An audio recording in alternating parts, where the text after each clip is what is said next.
Peggy 16.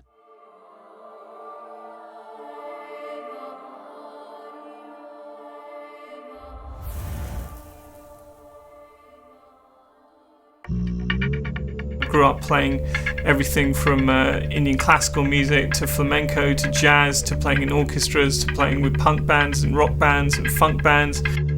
Ever since then I've worked a lot in a whole range of areas, and I particularly love, over the last 10 years I've been doing a lot of orchestral work. What I try to do is I try and get involved in lots of different things. I work a great deal with theatre, having worked with theatrical companies like Complicité, who won the Olivier Award last year, and Akram Khan, who's a fantastic dancer, and a lot of orchestras like the London Symphony Orchestra, who I've been doing a season with recently. I try and bring a lot of that kind of experience, and also my own albums and DJing and stuff like that. I try and bring a lot of that into the games world. You don't need to be driven to speak, we just speak all the time. And I kind of feel the same way about music, because I've spent more time in my life playing music than I have talking anyway. So it kind of feels like a natural thing, so I never get tired of it because it's my communication.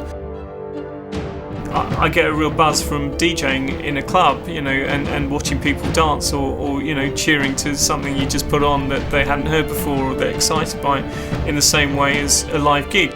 What's also an incredible buzz is when you get an orchestra in a room, and for the first time you hear back what you programmed in your bedroom, or you first heard in your head just a few weeks before, and it's just a little theme you might have whistled or thought of. It's quite incredible.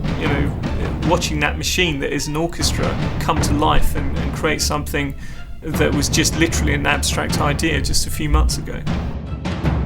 I have a strong idea of what I wanted to do with Enslaved right from the beginning, and I think we've been true to that kind of flavour. You definitely can identify the music as being from this game, and I think that's what's working very well. It feels like it has its own vibe.